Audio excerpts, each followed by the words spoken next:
చెప్తా ఉన్నా.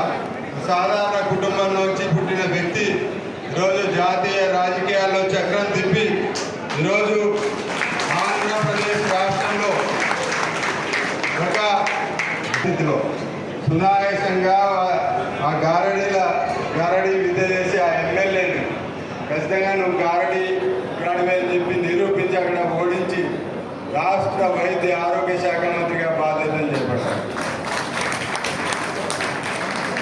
గతంలో కూడా అనేక ఉదాహరణలు ఉన్నాయి. రైతు కుటుంబంలో పుట్టిన వెంకయ్యనాయుడు గారు భారత ద్వితీయ పౌరుడయ్యాడు.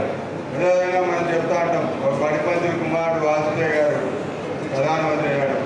టీ అమ్ముకునే నరేంద్ర మోడీ గారు ప్రధానమంత్రి అయ్యారు. కాబట్టి ఈ విధంగా మన సత్యకుమార్ కూడా ఆ కోలేకి తీసుకోవచ్చు.